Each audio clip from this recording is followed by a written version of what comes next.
ఇవాళ east India petrol కంపెనీలో ఒక ప్రమాదం ఇక్కడ చూస్తున్నారు అందరూ. ఫైర్ సంబంధించినటువంటి వాహనాలు వచ్చి ఇప్పుడే దానికి ఉన్నటువంటి మంటలు ఆయిల్ ట్యాంకర్లు వచ్చినటువంటి మంటలు ఆడుతున్నారు. ఇక చూస్తున్న వదంతులు ఈ అన్ని ట్యాంకర్స్ కి ఏదో ప్రమాదం ఉందనేటువంటి వదంతుల నేపథ్యంలో నేనే స్వయంగా ఈ స్థలంలో ఉన్నా. అక్కడ పూర్తిగా మంటలను ఆర్పినటువంటి పరిస్థితిని చూస్తున్నాను. సో ఇక్కడైతే ఏ రకమైనటువంటి ఇబ్బంది పడేటువంటి పరిస్థితి లేదు. కానీ దానికి కారణాలు అయితే తెలియాల్సి ఉంది. ఇప్పుడు ఇన్స్పెక్టర్ ఆఫ్ ఫ్యాక్టరీస్ ఇక్కడ ఉన్నారు, వారితో పాటు అక్కడ కంపెనీ యాజమాన్యం కూడా ఉన్నారు.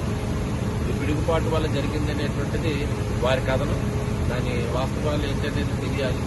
బట్ ఏది అయితే ఇప్పుడైతే ఏ కాజువాలిటీ లేదు, ప్లస్ ఇక్కడ పరిస్థితి అయితే అదుపులో ఉందని మాత్రం ఇప్పుడు నేను చూస్తున్నాను కాబట్టి చెప్పగలను.